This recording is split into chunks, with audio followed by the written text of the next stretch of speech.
Assalamualaikum warahmatullahi wabarakatuh. Kami dari kelas 10.1 akan menyampaikan refleksi tentang penguatan proyek P5 tentang gaya hidup berkelanjutan kemarin di Kampung Naga. Pertama dari Fira. Kemarin di sana ditunjuk oleh salah satu pengurus di sana, pemandu yang tentang menjelaskan kayak kenapa asal mulanya disebut Kampung Naga. Itu katanya karena turun-temurun memang disebutnya kayak gitu. Terus tentang bangunan-bangunannya, tentang bentuk-bentuk bangunannya yang memang ciri khas bentuknya itu terdiri dari 2 pintu dan sebagainya yang buat memudahkan. Terus ada bangunan kayak di dalamnya itu setelah langsung masuk pintu tuh langsung dapur gitu biar memudahkan gitu. Kan aja.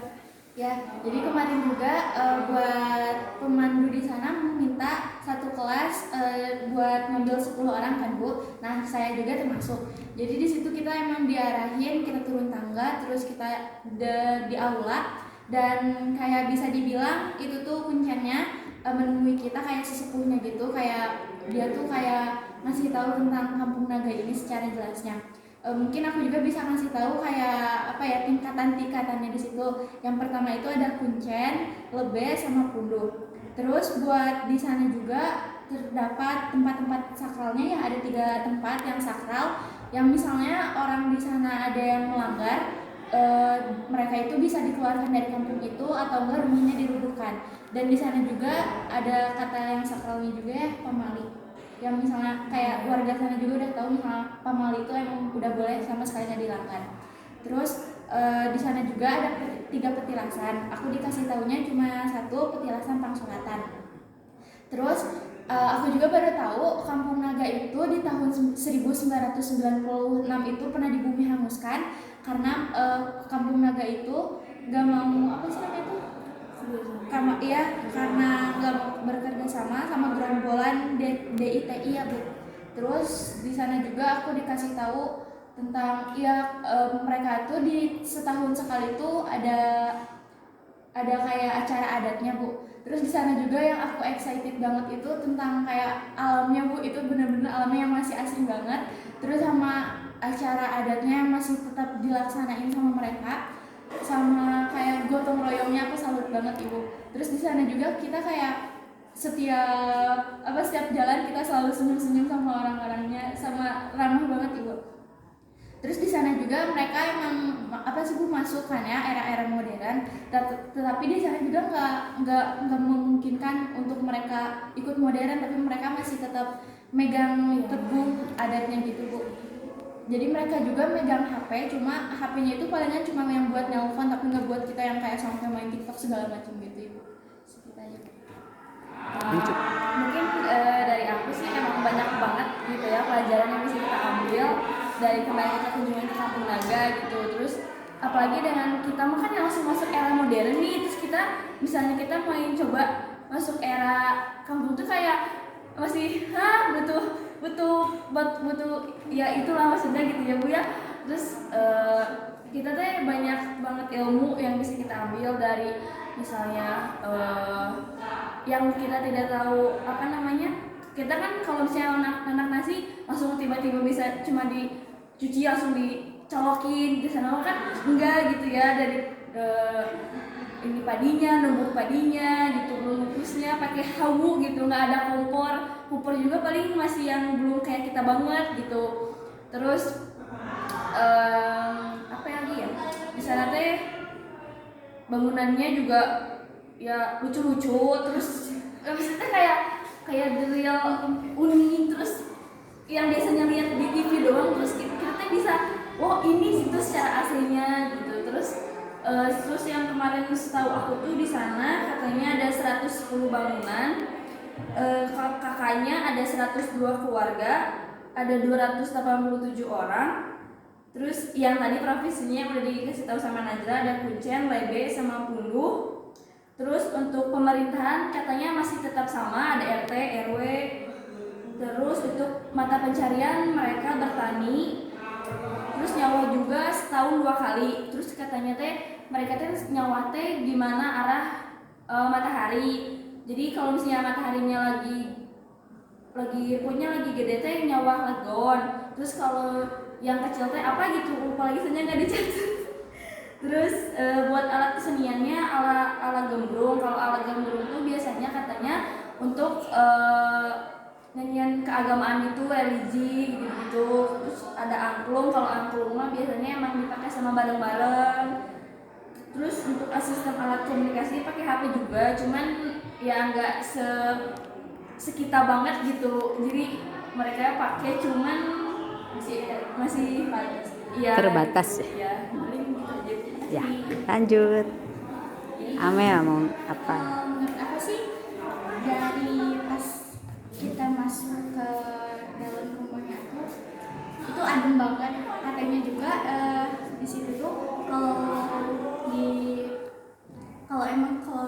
apa sih dari pagi sampai siang tuh emang adem. Nah nanti malam itu hangat karena mungkin dari atapnya. Nah itu tuh yang aku tahu tuh mereka semua di situ sangat kerjasama kalau misalkan dalam Gotong royong ya? gotong royong buat nanam padi dan lain sebagainya. Itu aja sih. Boleh, lanjut. Kalau caranya kampung itu asik banget. Udah gitu kayak lingkungan tuh jaga banget dari sampah-sampah gitu. Terus orang-orangnya emang pada gotong royong kan Bu. Terus kalau di sana tuh buat rumahnya itu kan rumahnya tradisional banget. Misalnya atasnya tuh pakai apa sih itu? Apa hitam? Oh, hijau. Terus kalau misalnya bawahnya itu tuh pakai kayak kayu, tapi kayunya harus direndam sampai beberapa bulan pakai pakai lumpur biar kokoh gitu. Terus udah kayak gitu baru dibangun kayak gitu. Terus udah gitu sebelumnya itu dilapisin kayak kapur, kayak cairan dikasih kapur gitu biar si rumah itu kokoh banget. Nah udah gitu di situ di bagian dapurnya itu kayak buat dibikin kayak tungku gitu pakai tanah liat. Terus di dalamnya tuh kayak dikasih abu-abu apa gitu biar si apinya itu bisa nyala. Terus alat-alatnya sih masih tradisional banget Bu, kayak misalnya gelasnya tuh kayak pakai gelas yang besi gitu. Terus kayak piringnya tuh kayak piring khas orang kampung itu loh, kayak putih tapi ada kayak gambar bumbunya gitu. Ya kurang lebih sudah sih. Nabil. Kalau dari aku mungkin kadang kan orang-orang tuh mikir yang namanya kampung adat tuh kayak kampung yang tertinggal gitu kalau dari sama orang-orang kita tuh.